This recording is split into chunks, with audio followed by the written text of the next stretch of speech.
Bonjour à toutes et à tous, bienvenue à la leçon 1 de l'unité 6 de Odyssée B2.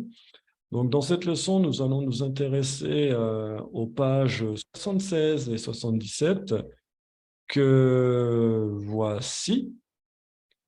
Et nous allons voir le point de grammaire qui concerne l'expression du but. Ensuite, nous nous intéresserons au vocabulaire de la réussite professionnelle et de la place de la femme.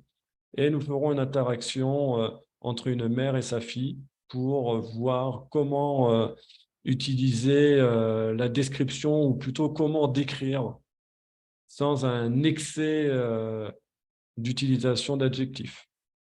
Alors, on va commencer en premier par la grammaire. Donc, pour exprimer un but, vous avez 4 méthodes possibles. Soit vous utilisez pour, donc la préposition pour, plus un nom ou bien un verbe à l'infinitif. Donc, ça vous donnerait, par exemple, ceci. Pour réussir ton examen, tu dois travailler. Donc là, moi, dans mon cas, j'ai choisi le verbe à l'infinitif. Vous avez aussi le deuxième cas de pour que, et ben, naturellement, qui dit que dit verbe au subjonctif présent. Exemple, pour que tu réussisses ton examen, tu dois travailler. Donc là, vous voyez que, bah, à cause du que, on est obligé de passer par le subjonctif présent. On est toujours avec la même phrase, mais avec 4 possibilités différentes de l'utiliser. Après, vous avez aussi la technique de viser à. Donc, c'est une expression qui a le but pour signification. Et vous allez utiliser un verbe à l'infinitif, un petit peu comme la première méthode. Exemple, l'étudiant vise à gagner la première place de la promotion. Donc là, le verbe gagner à l'infinitif. Alors, l'infinitif, dans ces cas-là, dans la première méthode et la troisième, vient du fait qu'avant le verbe, on ait une préposition. Et vous avez en dernière méthode l'objectif de, encore une expression et encore un nom ou un verbe à l'infinitif.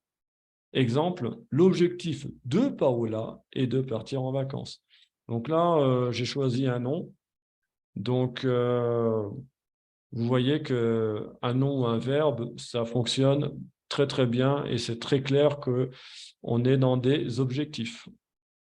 Alors, ce qui va beaucoup varier finalement, ça va être l'expression de but, tout simplement. Maintenant, on va s'intéresser au vocabulaire afin de mieux comprendre les textes. Donc, on va s'attaquer au mot entrepreneuse, qui désigne une chef d'entreprise, donc au féminin.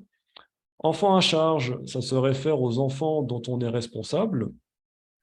Bouche, c'est un terme très familier pour parler d'un enfant.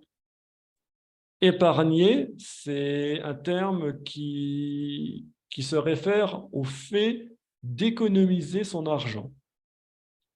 Cuisinière, c'est un terme familier pour désigner une femme au foyer. Le bouche à oreille, c'est un terme familier pour désigner de la publicité pour une personne afin de se faire embaucher, tout simplement. Embaucher, c'est recruter une personne pour qu'elle travaille pour vous.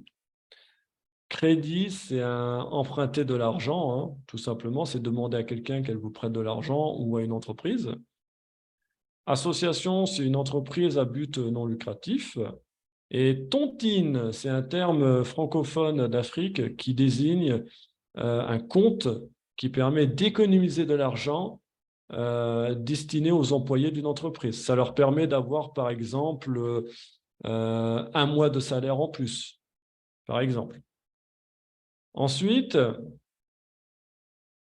on va aller sur l'interaction afin que vous voyez, ou plutôt que vous soyez témoin de comment procéder pour décrire sans avoir un excès d'adjectifs. Alors, on va faire une conversation entre une mère et sa fille. Maman, c'est un bon choix professionnel vétérinaire? Je pense, oui, car tu auras une grande variété de cas et un salaire important grâce à ta spécificité universitaire. Un autre professeur d'université ne jure que par la recherche. Qu'en penses-tu? Eh bien, je dirais que cet homme a oublié ce qui fait l'essence d'un vétérinaire, à savoir son amour des animaux. Merci, maman, tu m'as rassuré. Oh, ma fille, tu sais, chacun a ses projets et tous sont des bons projets, mais ils sont tous incomparables car individuels. Qu'est-ce que je ferais sans toi, maman? Sans doute persécuter ton père de questions. Alors, vous remarquerez que c'est surtout la mère qui a ce rôle d'utiliser de la description. Et ce qu'elle fait, c'est qu'elle utilise des connecteurs argumentatifs afin de fournir une explication. Donc, à défaut d'utiliser un adjectif quand on décrit, on peut utiliser des explications. Mais des explications, ça nécessitera des connecteurs comme ici, car, et, grâce, que, etc. Ensuite, de manière totalement facultative, je vous invite, si ce thème vous a plu, à exécuter l'exercice 7 afin d'exprimer votre opinion personnelle sur le thème. Donc, vous pouvez trouver ici une correction de l'exercice. Voilà. Donc, je le répète, c'est purement facultatif. C'est en aucun cas une obligation. Donc, ça sera tout pour aujourd'hui. Maintenant, je vous invite à pratiquer les exercices du cahier d'activité et n'oubliez pas de consulter votre PACE pour vérifier les exercices à faire. Je vous souhaite une très bonne journée et je vous dis au revoir.